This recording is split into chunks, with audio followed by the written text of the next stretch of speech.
चंद कतरे शराब के डाल के मैं दवाई बनाता हूं, बंदा ठीक हो जाता है। मैंने कहा आपका दिमाग ठीक नहीं। मेरे नबी पाक सल्लल्लाहु अलैहि वसल्लम ने जिस चीज को गंद कहा है उसमें कभी शिफा हो सकती, सारा जमाना भी कहे कि ठीक हो जाएगा तो उसमें शिफा हो सकती।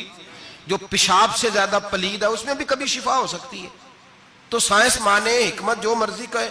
डॉक्टर रोज कहते हैं कजन मैरिज से मसाइल बनते हैं, करीबी रिश्तेदारों में शादी करने से। रसूल पाक अलैहिस्सलाम ने सगे चचा के बेटे के साथ हजरत फातिमा का निकाह किया। अगर मसाइल बन सकते होते तो रसूल पाक कभी ये काम कर सकते?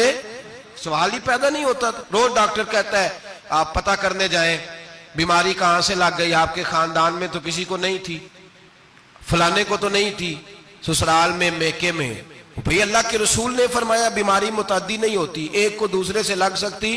तो सारी दुनिया के डॉक्टर कहे बेशक हमारी तबीयत मान सकती, हम कोई कच्चे नजरियात के लोग ही नहीं। यहां तो बंदे फटाफट ऐसे हो जी वो सुना था, उसने कहा था, क्या मतलब है? साडे नबी दी जुबान साडे वास्ते कुरान, साडे नबी दी जुबान साडे वास्ते कुरान, खत्म हो गई बात। जो मर्जी को कहता फिर अकीदा मजबूत जबरदस्त, एक मिनट के लिए भी हिलने की जरूरत नहीं। मिर्जा साहब ने दावे कर दिए, लोग इकट्ठे होने लगे, अंग्रेज की पुश्त बनाई थी और उसने सबसे पहला अटैक उन लोगों पे किया जो सरदार कहलाते थे, चौधरी कहलाते थे, जमींदार थे। गौर करें जो बात समझा रहा हूं। उसका सबसे पहला अन्नास वाला दीन मलूक ही, लोग अपने सरदारों के मजहब पे होते हैं। मिर्जे का सबसे पहला अटैक, कादियानियों का सबसे पहला जो हरबा था वो चौधरी लोग थे, बड़े लोग। इसलिए कि उसे पता था कि इन लोगों पे कब्जा जमाया जाएगा तो बाकी जो अवाम है उसको करीब करना आसान हो। बड़े बड़े जिम्मेदारों पे, जगीरदारों पे, मालदारों पे, रईस लोगों पे उसने फंदे डाले, काबू किए और एक जमीयत तैयार कर ली। फिर जब लोग इकट्ठे हो गए और उसने दावा कर दिया कि मैं नबी हूं, उलमा ने उसको कई दफा बुलाया। हजरत पीर मेरे अली शाह साहब रहमतुल्लाह अलैह, पीर साहब ने फरमाया किसी मैदान में सामना तो कर, गुफ्तगू तो कर, पर वो सामने आने को तैयार। अमीर मिल्लत पीर जमात अली शाह साहब मुहद्दिस अली पूरी रहमतुल्लाह अलैह फरमाया सामने तो आ, ना कहीं सामने तो आ तो सही। हजरत हुज्जतुल इस्लाम मौलाना हामिद रजा खान साहब रहमतुल्लाह ताला अलैह आला हज़रत के साहिबजादे फरमाने लगे तो ऐसा बेईमान है, सामने क्यों नहीं आता? बाहर तो निकलना, आ तो सही। हम तो उस रसूल के मानने वाले हैं जो हर मैदान में सामने आ जाते थे, हर मैदान में, हर मैदान में। लेकिन ना नबी दुनिया में तबलीग करने आते हैं, कुश्ती करने नहीं आते। मौलाना हामिद रजा साहब ने वजीर खां मस्जिद में तकरीर की, आला हज़रत के शहजादे तो फरमाने लगे हम तो उस रसूल के मानने वाले जो हर मैदान में सामने रहे। नबी पाक बाहर निकले तो रुकाना पहलवान बकरियां चरा रहा था, खेत में था। कहने लगा मैं नबी तब मानूंगा जब मेरे साथ कुश्ती करेंगे। हजरत बिलाल हबशी रदी अल्लाह तआला अन्हु फरमाते हैं कि हुजूर का मिजाज नरमो नाजुक था, हाथ फूल से ज्यादा नरम होते थे, कस्तूरी से ज्यादा खुशबूदार होते थे, नरमो नाजुक वजूद था, मक्खी नहीं बैठती थी। जब उसने ये बात की तो मेरा दिल किया मैं आगे बढ़ के कहूं तू बेवकूफ है, कभी कुश्तियों के साथ भी तबलीग हुई है, बेवकूफ है तू। कहते हो, कहने लगा जी मेरे साथ तो सैकड़ों लोग आए, कोई मुझे गिरा नहीं सका, अगर आप गिरा दे तो मैं कलमा पढ़ लूंगा। कहते रसूल पाक ने आस्तीनें चढ़ाई, फरमाया चल आजा कुश्ती कर लेते। तो आ सही मैदान में निकल, मेरे रसूल पाक ने आस्तीन चढ़ाई, तामद मुबारक को समेटा, फरमाया चल आजा आजा। हर मैदान में रसूल पाक तशरीफ लाए, नबी पाक सामने हुए, हुजूर ने उसको दाव लगाने का मौका दिया। कभी टांगों की तरफ भागता, कभी पीछे आता, कभी दाएं। जब भाग भाग के हजरत बिलाल कहते वो भाग रहा था, हुजूर मुस्कुरा रहे थे। सुभान अल्लाह, नबी पाक क्या बात है, सरकार हंस रहे थे कि चल चल यार ठीक है भाग दौड़ने। जब भाग दौड़ लिया तो मेरे नबी पाक ने बाजू से पकड़ा, 2-3 दफा लाया तो जमीन पे गिर गया। हुजूर ने पकड़ के उठाया, फरमाया मैं सिर्फ गिराने नहीं आया, मैं तो उठाने आया हूं। खड़ा किया तो कहने लगा नहीं आपने तो मुझे मौका ही नहीं दिया। तो हुजूर ने फरमाया देर कोई नहीं हुई, तू दोबारा आ जा, कोई अर्ज नहीं, आ जा दोबारा से। दोबारा आया तो मेरे हबीब ने 2 दफा हिलाया तो फिर जा गिरा। कहने लगा नहीं अभी भी मैं संभल नहीं सका था। फरमाया कोई अर्ज नहीं, ये कोई ऐसा मामला है, तू दोबारा आ जा।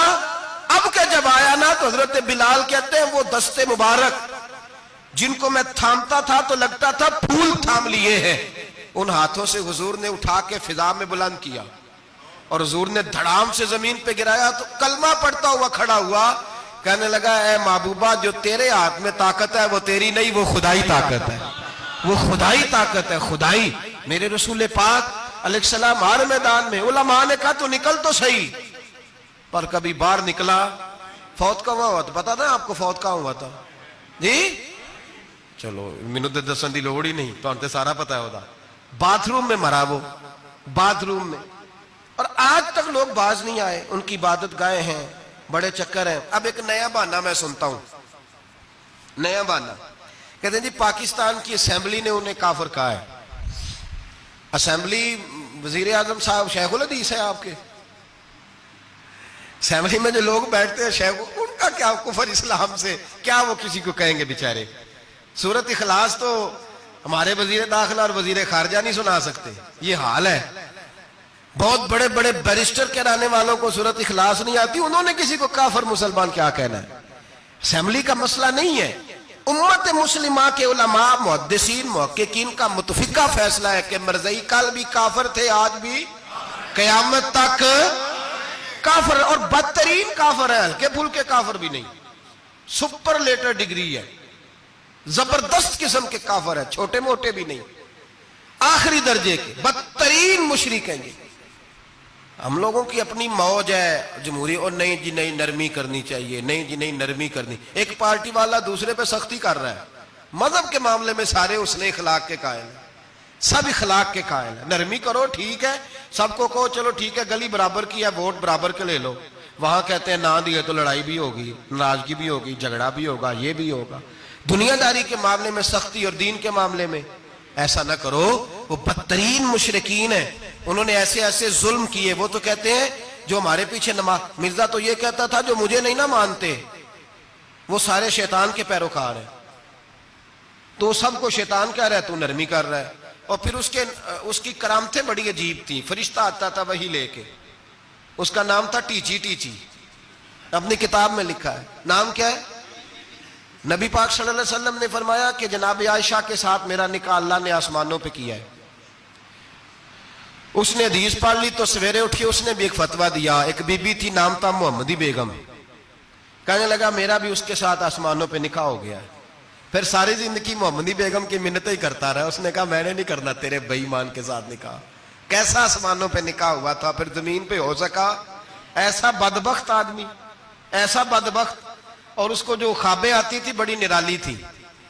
15 रुपए का मुलाजम था, वो माना 15 रुपए मिलते थे, सियालकोट में मुलाजमत करता था। जब ये उसने ढोंग और ड्रामा रचाया तो मौजें लग गई। मैंने कहा कि मदारी कोई भी करे तो लोग इकट्ठे हो जाते, सीधी सीधी बात, साफ सुथरी बात, तो इतनी जल्दी हजम ही नहीं ना होती लोगों को।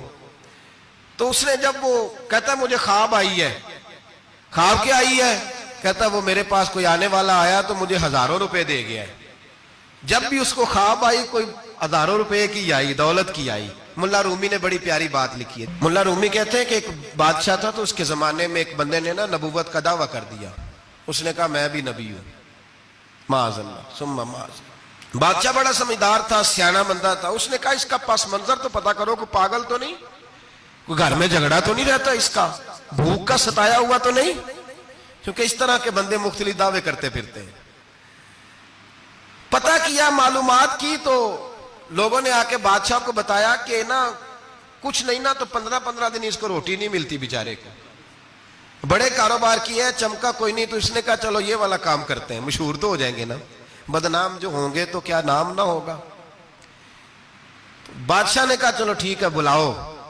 उसको बुलाया तो बादशाह कहने लगा इसको बावर्ची खाने में ले जाओ और जितने खाने पक सकते हैं ना पका के इसके सामने रखो, सुबह शाम इसे रोटी खिलाओ। 15 दिन ना 2 हफ्ते बड़ा खूब खाना खिलाया उसको, जबरदस्त अच्छी तरह से सैर होके रोटी खिलाई। तो मुल्ला रूमी कहते हैं 15वें दिन बाहर निकाला, बादशाह के सामने पेश किया। तो बादशाह कहने लगा ओ माज़अल्लाह दावा करने वाले कि मैं नबी हूं, को नया पैगाम आया तेरे पास के नहीं, कोई नया इल्हाम, को नया पैगाम? कहने लगा जी बिल्कुल आया है। ने कहा सुना? कहने लगा मेरे पास नया पैगाम आया है कि तू जहां पहुंच गया यहां से निकलना नहीं, अब तूने यहीं रहना है। ये मुझे हुक्म हुआ है, लिहाजा अगर तू हुक्म अदूली करेगा तो नाफरमान हो जाएगा।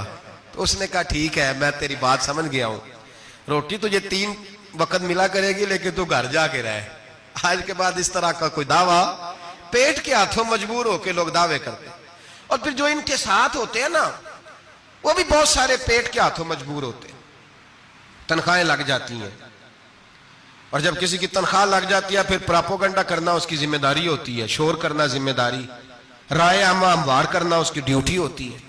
मिर्जे ने बहुत सारे लोग बतौर तनख्वाहदार वहां रखे, फिर ये तहरीक चली, 1 2 4 नहीं, दर्जनों लोग इसमें शहीद हुए, जगह जगह रसूलुल्लाह के गुलामों ने सल्लल्लाहु। और बड़ी जिम्मेदारी से बात कह रहा हूं, बड़ी जिम्मेदारी से, दीन की कोई तहरीक चलती है तो ना सियासतदान निकलता है, ना जागीरदार, ना सियासतदान, ना वडेरा, ना कोई और, इल्ला माशाअल्लाह। दीन की तहरीक चलती है तो ना ये लाख लाख रुपया लेने वाले नाथ खां बाहर निकलते हैं, ना जो बड़ी गद्दियों पे जद्दी पुश्ती पीर बैठे हैं वो बाहर आते हैं, वो उलमा और मशाइख जिनका दीन से रिश्ता है। अगर पीर जमात अली शाह साहब निकले तो खाली पीर नहीं थे, आलिम दीन भी थे। अगर पीर मेरे अली शाह साहब निकले तो खाली पीर नहीं, बहुत बड़े आलिम थे। हुज्जतुल इस्लाम निकले तो खाली पीर नहीं, आलिम थे। ये उलमा निकलते हैं, मार खाते हैं। एक आलिम ने मार नहीं खाई, 2 ने नहीं खाई, दर्जनों ने खाई, हजारों और सैकड़ों ने खाई। उलमा ने कुर्बानियां दी, जेलों में बंद हुए। अल्लामा महमूद रजवी साहब रहमतुल्लाह ताला अलैह को पकड़ के लाहौर के किले में बंद किया गया, और अंग्रेज ने इस कदर सख्त सजा दी कि अल्लामा को बांध के खत्म नबुव्वत की तहरीक चलाने के जुर्म में उल्टा लटका के, तो नीचे तूड़ी डाल के और चीजें डाल के धुआं जला दिया गया। उनके नाक में धुआं जाता था, सारी जिंदगी दमे के मरीज रहे, 2-3 बातें भी खोल के नहीं कर पाते। इस कदर ज्यादा अजियत दी गई उलमा को, इस कदर ज्यादा। अल्लामा अब्दुल अहमद बदायूनी रहमतुल्लाह ताला अलैह फरमाते हैं, काटने वाले जानवर हमारी शलवारों में डाल के नीचे से बांध दिया जाता था। कहा जाता था अब खत्म नबुव्वत की बात करो, लेकिन कोई शख्स भी 1 मिनट के लिए भी पीछे हटने को तैयार, कुर्बानियां देकर, कुर्बानियां इन बेईमानों को काफिर करार दिलवाया। और फिर बतले हुर्रियत इमाम वक्त हजरत अल्लामा शाह अहमद नूरानी रहमतुल्लाह अलैह और मौलाना अब्दुल सत्तार खान नियाजी को सजाए मौत का हुक्म हुआ। मौलाना अबुल असनाद आला हजरत के खलीफा थे, उनके साहिबजादे सैयद खलील अहमद साहब रहमतुल्लाह ताला अलैह को सजाए मौत का हुक्म हुआ कि मिर्ज़ाइयों के खिलाफ इन्होंने अलम बुलंद किया, वो तो पाकिस्तान बना। फिर जद्दोजहद शुरू हुई, फिर जोर हुआ, फिर अल्लामा नूरानी रहमतुल्लाह अलैह की क़यादत में पूरे जोर और शोर के साथ तहरीक चली। आखिर मजबूर हुए उस दौर के वजीर आजम भुट्टो साहब मजबूर हो गए और कहा ठीक है, सवेरे मैं मिर्जे के पोते को बुलाता हूं, आप असेंबली में बैठ के बात करें, उनसे गुफ्तगू करें। अगर हम कौमी असेंबली के मेंबरान ने देखा वाकई झूठा है तो हम उन्हें अकलियत करार दे देंगे। अल्लामा नूरानी हजरत अबू बकर सिद्दीक की औलाद थे और मेरे आला हजरत फाजिल बरेलवी रहमतुल्लाह अलैह के खलीफा के बेटे थे, और खुद हुजूर मुफ्ती आजम हिंद रहमतुल्लाह अलैह के मुरीद थे। हजरत अल्लामा नूरानी सारी जिंदगी ऐसा लिबास पहनते थे कि उसके अंदर सिलवट नजर नहीं आती थी। इमामा इतना हसीन होता था कि देखने को दिल करता था, और गाड़ी में बेहतरीन में बैठते थे, लेकिन मकान सारी जिंदगी किराए का रहा, किराए का। लोग कहते हैं मिलने जाते थे, सीढ़ियों से उतरते थे तो अल्लामा नूरानी सीढ़ियों पे बिठा लेते थे, कहते 2 ही कमरे हैं और मैं आपको बिठा नहीं सकता, घर में जगह नहीं। तो कहा हजरत आप उजले तो बड़े नजर आते हैं, तो आप फरमाते लिबास दुनिया को दिखाने के लिए पहना है, और बाकी तो सारा मेरा मामला खुदा रसूल के साथ है, मैं जानू अल्लाह रसूल जाने। मैं भिखारी बन के नहीं जीना चाहता, खुददारी के साथ वक्त गुजारना चाहता हूं। अल्लामा नूरानी कहते हैं जिस रात सुबह असेंबली में मुनाजरा होना था तो मैं सोचने लगा आज रात क्या करूं, तो फिर मुझे ख्याल आया मैंने वही करना है जो बदर की रात मेरे मुस्तफा ने किया था। सारी रात मैं मुसल्ले पे बैठा रहा। कहते हैं बस ऊंग लगी तो बात बन गई, आंख लगी तो बात बन गई। कहते सहरी का वक्त हुआ तो दस्तक हुई दरवाजे पे, 2-3 नादान दोस्त कहने लगे आप हमारे घर आए। फरमाते मैं उनके घर गया, जब उनके घर पहुंचा तो वहां मरजई और कादियानी 10 करोड़ रुपया ब्रीफ केस में बंद करके लाए। और कहने लगे मौलाना ये बयाना है, बयाना, ये आप बयाना पकड़ लें और बाकी पैसे बाद में, सुना है मकान भी किराए का है, सुना है आपके पास कोई प्रॉपर्टी नहीं, ये बयाना ले ले, बाकी बाद में आएगा। अल्लामा नूरानी कहते हैं मैंने जब पैर की ठोकर लगाई तो ब्रीफकेस खुल गया और उसमें करोड़ों रुपए बिखर गए। मुझे कहने लगे पैसे देख के तो आपको ख्याल आ गया होगा कि बच्चों के लिए भी कुछ सोचना है, पीछे भी पलट के देखना है। तो नूरानी साहब रहमतुल्लाह अलैह फरमाने लगे, मैंने कहा हाँ मैं वसूल तो कर लेता, पर तुमने कीमत बड़ी थोड़ी लगाई है। ईमान बेचना इतनी थोड़ी कीमत, मेरी तो रात ज्यादा कीमत लग गई है, बड़ी ज्यादा कीमत, मैं तो बिक गया हूं पहले से। कहने लगे आपकी क्या कीमत लगी है? फरमाने लगे रात में दुरूद पढ़ते पढ़ते सोया हूं तो मदीने वाले रसूल का दीदार नसीब हुआ है, और नबी पाक ने थपकी दे के कहा फिक्र न करना मैं तेरे साथ हूं। तो कहने लगे जिसकी कीमत मोहम्मद अरबी लगाए कोई उसे खरीद सकता है?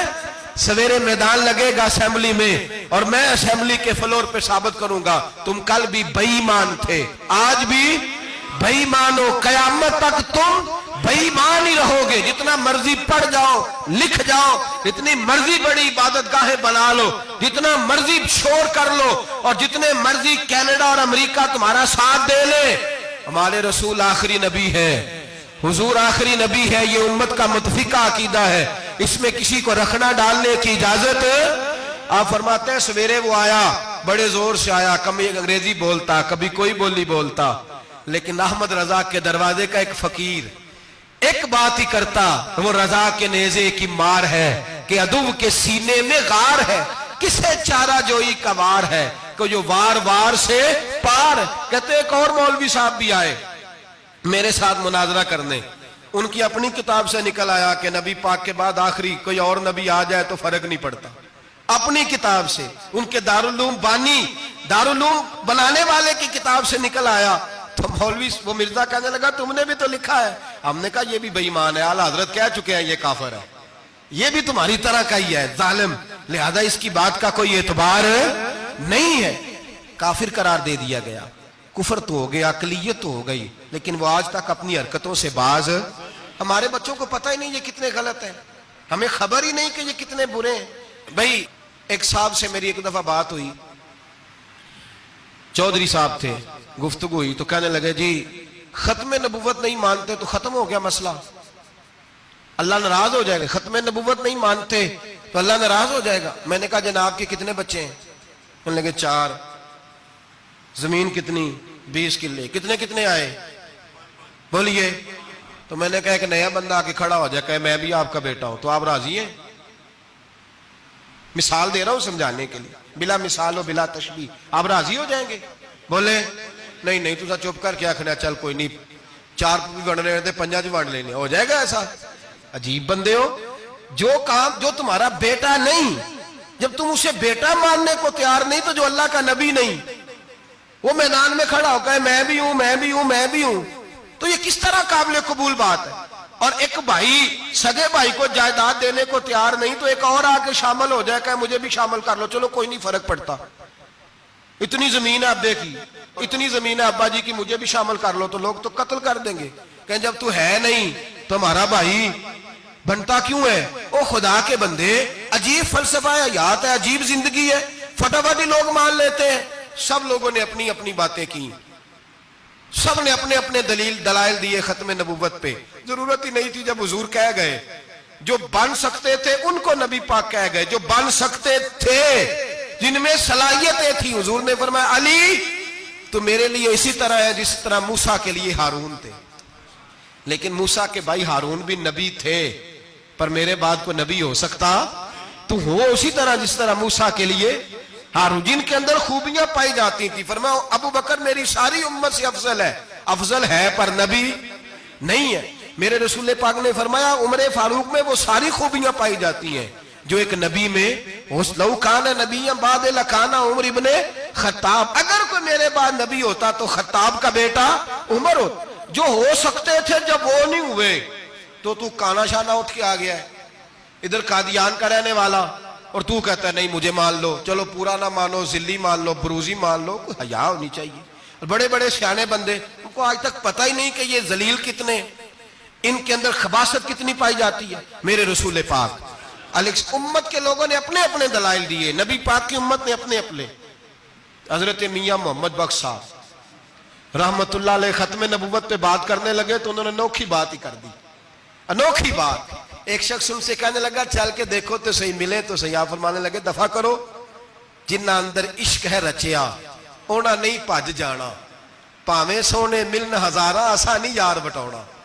हमने दाएं बाएं देखना जरूरत ही नहीं, हमारे रसूल ने कोई कमी छोड़ी नहीं। बाकी आ रहे हैं यहां खैरात लेने, हजरत मूसा कह रहे हैं अल्लाह अपने आखिरी नबी की उम्मत में शामिल कर ले, तो हमें क्या जरूरत है पता भी करने की। और सुन ले, ये याद रखे बात, इमाम आजम अबू हनीफा रहमतुल्लाह अलैह फरमाते हैं अगर किसी बंदे ने दावा किया कि मैं नबी हूं, दावा किया कि मैं नबी हूं, और सामने वाले ने उसे यही कह दिया ना कि अगर तू नबी है तो मौजज़ा दिखा, तो ये कहने वाला भी काफिर हो गया। इसलिए कि इसने तो दलील मांग लिया, ये तो थोड़ा सा मुत्तफिक हुआ है।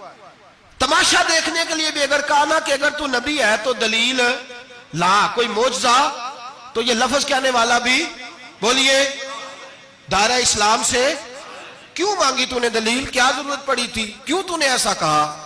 इतना मुतफिक का अकीदा है कि तू मांग, तू ये भी नहीं कह सकता कि चल कुछ करके दिखा, ये भी तेरे लिए जायज है। सूफिया कहते हैं तूने सोच कैसे लिया। तरीकत के अंदर तो गैर की मुदाखलत काबिल कबूल, अल्लाह ने तौहीद का हर जगह ख्याल रखा, रिसालत की वादानियत का हर जगह ख्याल रखा। अल्लाह एक, कुरान एक, इस्लाम, नबी एक, बाप, उस्ताद, कोई किसी किस्म की मुदाखलत की जरूरत, कैसे लोग मुदाखलत कर लेते हैं फटाफट। हजरत पीर सैयद मेहर अली शाह साहब गोलड़वी रहमतुल्लाह, हजरत ख्वाजा शमसुल आरिफीन सियालवी रहमतुल्लाह अलैह के पास पढ़ा करते थे, तदरीस होती थी। ख्वाजा को बिठा के दरसे तसव्वुफ, दरसे कुरान, दरसे हदीस देते थे। यूं बैठे हैं, गुफ्तगू हो रही है, पढ़ाया जा रहा है। एक बड़े नूरानी चेहरे वाले खूबसूरत बुजुर्ग अंदर आए, बड़ी ताजगी, बड़ा प्यार, बड़ी मिठास उनके आने में। जब वो आए तो हज़रत शमसुल आरिफीन उठ के मिले, माथा चूमा, प्यार हुआ, 2-3 मिनट गुफ्तगू हुई, तो गुफ्तगू में बड़ी नूरानियत, बड़ी खूबसूरती, बड़ी रानाई, बड़ी ठंडक मिली दोनों बुजुर्गों की मुलाकात से। चंद लम्हों के बाद, थोड़ी देर गुफ्तगू के बाद वो बुजुर्ग उठे बाहर निकल गए। हजरत शमसुल आरिफीन मुरीदों पे नजर डाली, फरमाने लगे तुम्हें पता है ये कौन था? शागिर्दों जानते हो कौन था? का हुजूर नहीं। फरमाया खिज़र अलैहिस्सलाम थे, मुझसे मिलने आते हैं अक्सर, और अभी गली में होंगे, किसी ने मिलना है तो मिल लो। दौड़ के गए सारे लोग मुलाकात करने, भागे गए। पीर मेहर अली शाह साहब बैठे हैं। आपने फरमाया मेहर अली तुमने नहीं मिलना? कहने लगे हुजूर नहीं। फरमाया क्यों? कहने लगे हुजूर मैं उसे ना मिलूं जिसे खिज़र भी मिलने आता है, उसे ना मिलूं जिसे वो मिलने आता है। मैंने क्या करना है उनसे मिलके? आपसे मिलूंगा जिनसे हजरत खिज़र भी मिलने आती है। जिन्हां तनां विच इश्क है रचिया ओना नहीं भज जाना, भाणे भावे सोने मिलन हजारा असा नहीं यार बटौना। जरूरत ही नहीं। ऐसे हसीन महबूब के बाद किसी और जगह नजर जमाने की तबीयत जरूरत नहीं, तवज्जो नहीं, ख्याल नहीं। जिसने ये पूछ भी लिया कि तू बता, कोई मौजज़ा दिखा, वो भी दायरा इस्लाम से नबी पाक सल्लल्लाहु अलैहि वसल्लम के जमाने में हुजूर ने खुद फरमाया था 30 के करीब लोग होंगे जो दावा करेंगे हम नबी हैं। फरमाया दज्जाल होंगे, कज़्ज़ाब होंगे जो दावा करेंगे। एक बंदे ने तो हुजूर की सारी हयात में दावा कर दिया, मुसलमा उसका नाम था। 150 साल के करीब उम्र पाई उसने, और बहुत सारे उसके मानने वाले इसीलिए मानने लग गए कि उम्र बड़ी लंबी है। माशाअल्लाह ताला लोगों का अपना अपना मिजाज है ना, मानने का अपना अपना मिजाज है। एक उससे काना आदमी दुआ कराने आया, एक आंख से काना था, उसने दुआ कराई तो दोनों आंखों से अंधा हो गया, दोनों आंखों से। अल्लाह ने उसे सजा दी तो एक मानने वाला कहने लगा फटाफट मान जाओ, वरना जो इसकी ना माने पूरा अंधा हो जाता है। मानने वालों का अपना अंदाज है ना। एक लंगड़ा आया, एक टांग से लंगड़ा के चलता था, मुसलमान से दुआ कराने आया तो दूसरी भी जाया हो गई। ये उसका हाल था। पर मानने वालों का क्या किया जाए? मानने वाले जिसको मर्जी मानने लगते हैं, नफसियाती तौर पर लोग कमजोर हो जाते हैं।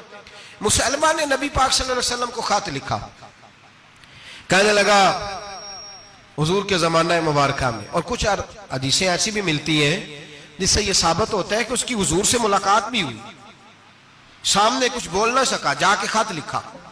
कहने लगा कि आप मेरे साथ मुआहदा कर लें, जब तक आप हयात ज़ाहिरी में आप नबी, और जब आपका विशाल हो जाए तो मैं नबी, या ये मुआहदा कर ले कि आधे अरब के आप नबी और आधे का मैं नबी। माअज़ल्लाह। उसने ये खत लिखा। नबी पाक ने जवाब लिखा, फरमाया मैं तो अल्लाह का रसूल हूं, तू कज़्ज़ाब है, तू कज़्ज़ाब है, झूठा है। लोग एक और भी, मैं एक दिन आर्टिकल पढ़ रहा था, कहने लगे जी मिर्जे के अब बड़े मानने वाले हैं, उसको कज़्ज़ाब नहीं कहना चाहिए, उनको दुख होता है। जो झूठ बोले उसे झूठा नहीं कहना चाहिए। तुझे बोल दे क्यों नहीं? तो की प्रोग्राम है, कहना चाहिए कि नहीं कहना चाहिए? यह सवाब होगा। इसलिए कि जो नबूवत का दूसरा दावा करे उसको नबी पाक ने झूठा कहा है। हुजूर ने फरमाया तू कज़्ज़ाब है। क्या कहा है? तो सवाब होगा, आखोगे तो क्या कहा है? कज़्ज़ाब। तो उसको कज़्ज़ाब कहना नबी पाक की क्या की है ना? फिर जी मनन वाले तकलीफ होंगी तो मैं क्या पई होवे, वो कज़्ज़ाब है, लिहाजा हमेशा कज़्ज़ाब ही रहेगा। जब हुजूर ने कहा है जो दावा करे नबूवत का वो क्या है, तो लिहाजा कज़्ज़ाब ही रहेगा। हुजूर ने लिखा कज़्ज़ाब। जब नबी पाक ने कज़्ज़ाब लिखा ना खत में, कौन लेके जाएगा? अब उसके दरबार में जाना है, हालात बड़े खतरनाक है, उसके गिर्द बंदे भी हैं और उसके घर जाना है, मुश्किल मरहला है। एक सहाबी थे छाबड़ी फरोश, सर के ऊपर रख के ना टोकरा, तो मदीने की गलियों में खजूरें बेचते, 11-12 बच्चों के बाप थे। कौन जाएगा? और जिस्मानी तौर पे भी कमजोर थे, फटाफट उठे, खजूर खा रहे थे, हाथ खड़ा करके कहा हुजूर किसी और की ड्यूटी ना लगाना, मैं जाऊंगा। जब ये लफ्ज कहे तो उनके मुंह से खजूर के टुकड़े गिरे सहाबा के चेहरों पर। एक सहाबी कहने लगे पहले खजूर तो खा ले, बड़ी तुझे जल्दी है बोलने की, खा तो ले। कहने लगे अगर मेरे खाते खाते ड्यूटी किसी और की लग गई तो, किसी और की लग गई तो क्या करूंगा, जल्दी है मुझे। हुजूर सैयद आलम सल्लल्लाहु अलैहि वसल्लम ने ना अपना नेजा दिया, घोड़ा दिया, फरमाया जरा डट के जाना, उसके घर जाना है। कहा महबूबा फिक्र ही ना करे, फिक्र ना करे। सहाबा कहते हैं इस तरह वो निकला जैसे कोई जर्नैल निकलता है, उसका अंदाज ही बदल गया, उसके तौर तरीके ही बदल गए। वो यूं निकले जैसे कोई बड़ा दलेर आदमी जाता। हुजूर ने भेजा है ना, नबी पाक ने भेजा है ना, अंदाज ही बदल गए, तरीके ही बदल गए। मुसलमा के दरबार में गए, वहां एक शख्स जो बाद में मुसलमान हुआ, वो बतलाता है कि जब हजरत हबीब बिन ज़ैद पहुंचे ना तो नेजा हाथ में था, जोर से गाड़ा जाके उसके दरबार में, जोर से गाड़ दिया जमीन पे। मुसलमान नजर, कौन हो? आप फरमाने लगे तुझे चेहरा देख के नहीं पता चला मैं रसूलुल्लाह का नौकर हूं? हमारे तो चेहरे बताते हैं हम रसूल वाले, हमारे तो चेहरे बताते हैं नबी पाक वाले, तुझे पता नहीं चला कौन हूं? कैसे आए हो? फरमाया ये तेरे खत का जवाब लाया हूं। बादशाहों का तरीका यह था कि खत खुद नहीं पढ़ते थे, साथ एक बंदा खड़ा होता था, वो खत पढ़ता था। मुसलमान ने उसको खत दिया, पढ़ो। जब उसने खत पढ़ा तो लिखा था तू कज़्ज़ाब है। अब सब ने सुन लिया, अकेले में होता तो चलो बात और थी, सुन लिया सब ने, आग बगोला हो गया, आंखें सुर्ख हो गई, जलाल बरसाने लगा। अब और तो कुछ ना हुआ, सामने हजरत हबीब